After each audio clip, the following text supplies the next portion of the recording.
Agradecer, né, a vinda mais uma vez da secretária a esta casa para informar os parlamentares da, da realidade da saúde, né, conforme estabelece a legislação. E, secretária, também queria agradecer aí a atenção em informar sobre a correção daquele problema que conseguimos identificar na última apresentação que Vossa Excelência fez aí na casa. Obrigado pela atenção em trazer a informação e, evidentemente, aguardamos a devida correção. Mas eu queria questioná-la a respeito de algumas coisas. A primeira delas diz respeito à questão do adicional de salubridade, que nós temos reivindicado bastante, que foi uma discussão que foi feita e que avançou sobre o pagamento dos 40%, que é o limite máximo para os trabalhadores da saúde que estão na linha de frente do enfrentamento a essa pandemia. Há uma queixa, uma reclamação permanente de que isso não tem sido observado. Queria ouvir da senhora qual é, de fato, a projeção, qual é a perspectiva em relação a essa situação. Segundo, em relação à vacina, eu ouvi as respostas que Vossa Excelência deu, ouvi o questionamento do deputado que me antecedeu e de fato, tenho acompanhado com muita preocupação a política do governo federal, que é quem vai, ao final das contas, delinear qual será a linha de ação dessa vacina, mas acompanho com muita preocupação porque vejo que em outros países nós temos tido passos firmes, e passos firmes não só em decisão, mas também em termos de planejamento de infraestrutura para que as coisas aconteçam, né? Infelizmente, a gente vê que aqui há um atraso em relação a isso. Sergipe, por exemplo, sei que se ficar à espera de uma definição do governo federal, tem questões que não dá para atropelar e tem que ser assim, mas outras a gente precisava ver, por exemplo, a montagem da estrutura para que a vacinação chegue em massa para a população assim que ela for disponibilizada, né? Eu vejo experiências por aí afora em que estão testando uma estrutura, montando uma espécie de treino com vacinação para gripe comum, né? Mas usando a estrutura como se fosse para a massificação da vacinação da Covid. Então, assim, vejo que o planejamento, evidentemente, de como isso será feito, cabe à secretaria e gostaria de saber que medidas concretas nesse sentido estão sendo tomadas para quando o governo federal, eu sei que tem um impasse aí que depende da política do governo federal, mas a partir daí como será tratado em Sergipe para que nós tenhamos aqui as condições de, no mais curto espaço de tempo, com eficiência, com eficácia, com segurança, né, garantirmos a vacinação. Ainda sobre a Covid, há uma preocupação muito grande que tem atingido todo mundo. Os dados que a senhora mostrou apontam para um crescimento, né? Nós havíamos tido uma queda no nível de contágio, há um crescimento que já preocupa. Eu ouço os comentários de muita gente que conheço na área médica, colocando a preocupação de novo com as ocupações dos leitos, né?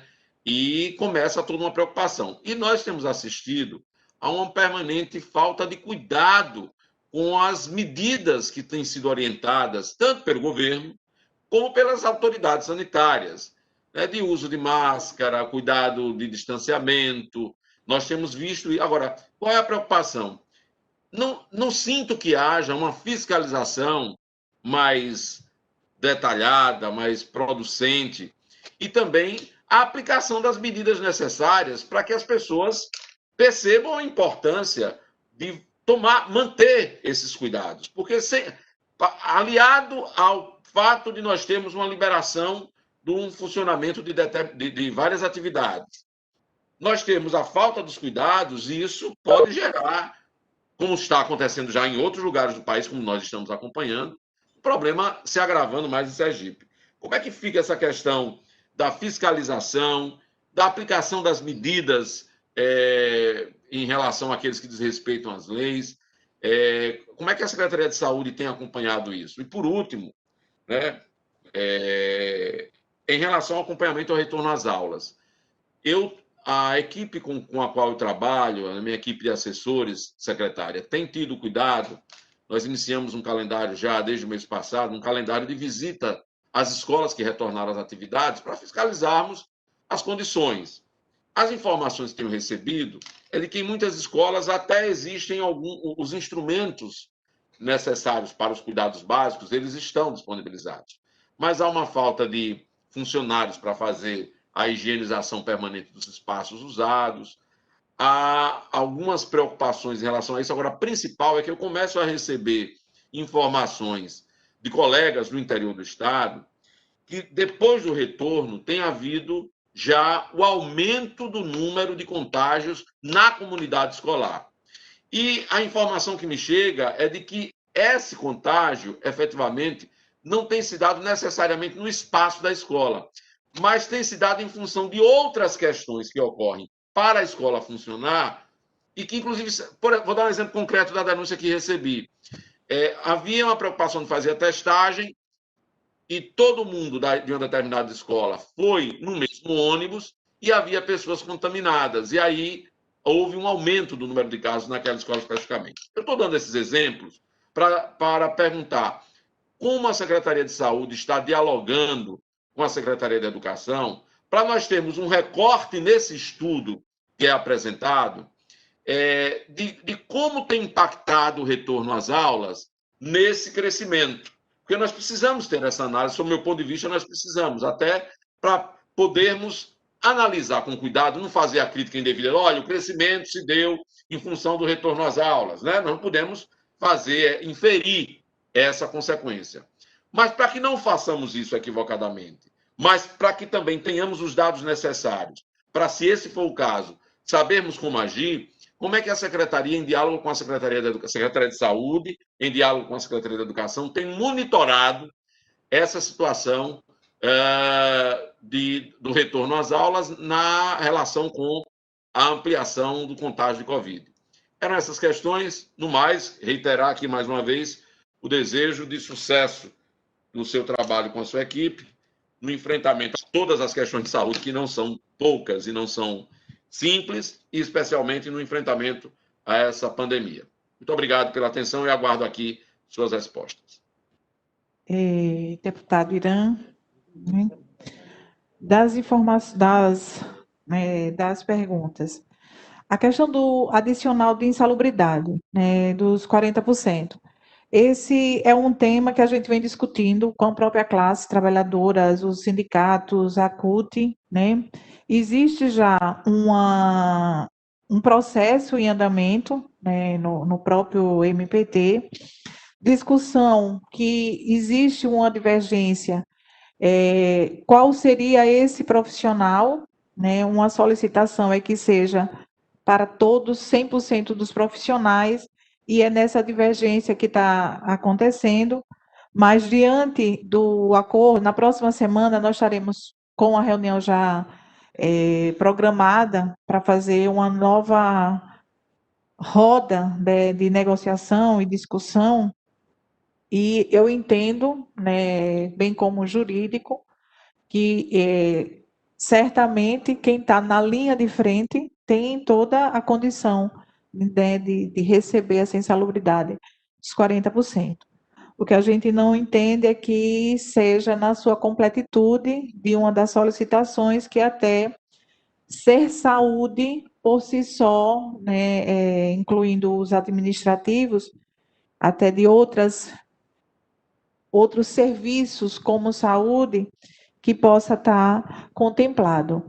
Mas a próxima reunião já está agendada para ir para essa discussão. E todos eles a gente orienta e solicita que também participe os jurídicos, né, para ter uma discussão. A gente sempre vai estar aberta a esse diálogo. Com relação à vacina, é uma preocupação de todos, né, de todos nós. A gente não queria que houvesse uma politização diante de algo que é tão importante e tão sério, né, de uma situação ímpar que o país e o mundo viveu. A compra, ela está centralizada no Ministério, tá? Nas próprias portarias do Ministério, ela coloca que isso é uma competência do Ministério, não dos estados. mesmo que houvesse uma compra, eu vou fazer a referência, São Paulo está com essa condição, né, que depende também de uma autorização, de uma avaliação, que é da Anvisa, para poder a utilização desse próprio imunobiológico, né? Ontem, a próprio documento, o próprio posicionamento do Ministério foi oportuno para tirar um pouco dessa dúvida que pairava com relação a qual o tipo de imunobiológico, a preocupação de todos dos secretários estaduais era vir uma vacina que a gente não tivesse condição imediata de estruturação da rede, né? Então, isso já foi desmistificado, isso é bom. A vacinação em massa, né? A gente sabe que ela não é uma premissa de vacinação em massa, isso com critérios clínicos, principalmente clínico, isso vai ser paulatinamente, eu acho que vai chegar um momento que a gente vai ter uma população vacinada, mas a priori essa vacina vai ser, e como em outros países também, ela inicia com uma população que é muito mais vulnerável, né, e que se contrair tem uma probabilidade, a chance maior de um adoecimento e de um agravamento desse quadro, né? Então, o que a gente já faz para a reestruturação é justamente a condição de receber esse imunobiológico. A gente vivemos uma pandemia de influenza e que posteriormente também veio essa vacina. E a vacina também é planejada com critérios clínicos que estão sendo abordados também nesse, que é a população que mais necessita, que tem mais uma condição de fragilidade. Né? Então, a parte estrutural está sendo desenhada, está sendo planejado e escrito um plano de contingência de como conduzir, principalmente nos municípios que nós temos, em algumas regiões de saúde, nós ainda temos uma rede de frio que recebe esse imunobiológico e dispensa para os municípios que fazem parte da região. Então, a gente já está avaliando todas essas condições, né, e efetivando agora, né, no início, uma compra de equipamentos que já foi pactuado, já foi definido com o próprio COSEMES, né, o Conselho de Secretários Municipais, e alguns municípios vão ser contemplados com um refrigerador. E isso já vai facilitar. Então, paulatinamente, o principal é a organização de como fazer. A logística, isso vai ser dialogando com os municípios de como conduzir essa vacina no momento que ela for disponibilizada e a gente começar a fazer a distribuição e a efetividade da vacina. Com relação aos casos, né, está havendo esse aumento, a gente está acompanhando essa preocupação também, né, daqui de todos, acho que de uma maneira geral. O senhor traz uma condição fundamental, né, o contágio, a transmissão da doença, tem fatores que são fatores individuais, né, entre eles o uso da máscara, o cuidado, o distanciamento. O uso da máscara é uma grande barreira. Aqui eu posso dizer que eu tive essa prova, né? Nenhuma das visitas a essa casa, eu tive contato com os parlamentares e posteriormente e eu senti a preocupação, o zelo que o deputado Zezinho, ao ser contaminado, ligar para mim e dizer: você conversou comigo e eu disse a ele está aqui, vai lembrar, nós dois estávamos de máscara, né? E não estávamos tão próximos. Nós conversamos, mas não teve contato de pegar em mão e tal. E eu fiz, deputado Irã, até essa fala, eu digo, vamos ver essa garantia, essa segurança, essa proporção. Fui testada, né, e dei negativo, e cumpri todos os prazos de teste, o período do risco de transmissão e tal. Então, a gente sabe que a máscara é algo que tem que ser incorporado para nosso dia a dia. Para isso, a gente está retomando as mídias, as informações, a parte educativa, que todo mundo tem que ter esse cuidado, né? O aglomerar. Então, são situações que nós vivemos, principalmente nos últimos um mês e meio, né? Favoreceu essa aglomeração. Então, a gente retoma essa educação, retoma a orientação como uma medida de educação sanitária, né? As medidas necessárias para a população é essa. A medida de testagem, a gente tem ampliação de testagem. Todos os municípios têm PCR e tem teste rápido, que podem estar ampliando as testagens, que é fundamental, né? A gente tem que entender que eu tenho que testar e isolar. Isso desde o início que a gente orienta, chega até a cobrar quando há uma redução da testagem pelos municípios. A gente só consegue ver a transmissão nesse sentido. E testar os comunicantes, né? Então, essa é uma premissa e estamos avançando, né, que a fiscalização, ela até deu uma baixa de visitas aos estabelecimentos, vai ser retomada, né, não só na capital, porque muitas das vezes a gente toma a frente na capital, né, por ter mais, e está um maior número aqui, e a gente estar dentro, como o SES, estar aqui dentro e dialoga com todos os órgãos que podem nos ajudar e com o município de Aracaju. Então, são ações que já estão.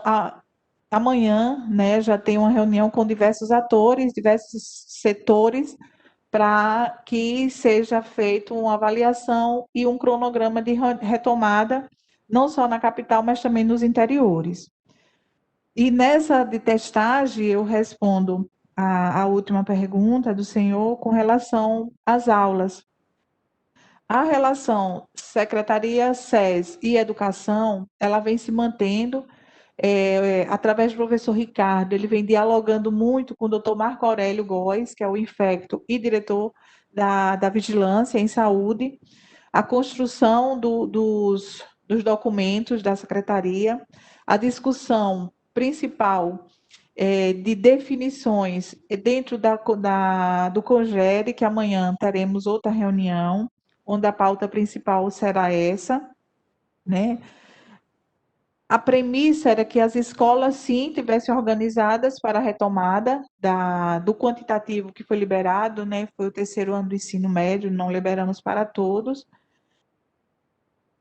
Uma frase que o senhor traz que é fundamental: não necessariamente o contágio é na escola, não necessariamente o contágio é no trabalho. Nós temos uma vida fora da escola, fora do trabalho, e que existe a transmissão também. No momento que a gente tem um nível, um índice de transmissão sustentada, né, que já saiu, que estava abaixo de 1 e ela passa de 1, então a gente sabe que essa transmissão ela tem essa circulação ampliada. Então, em qualquer local, eu posso ter essa contaminação. Para a escola, nós fizemos sim isso em parceria com a universidade. Já tem um grupo fazendo teste em diversas localidades. Todas essas localidades, elas apresentaram um percentual significativo naquele momento de algumas escolas mais, outras menos, mas sempre tem alguma escola que deu positividade de alunos e professores. O nível de positividade, ele sinaliza já se pode ou não dar continuidade, né? Porque se eu pego o aluno no momento que ele chega, ele já é liberado para casa, porque ele faz ali o teste, né, do antígeno, né, e vai, que é como um teste rápido, e tem o PCR. Então, a gente vem trabalhando com os dois.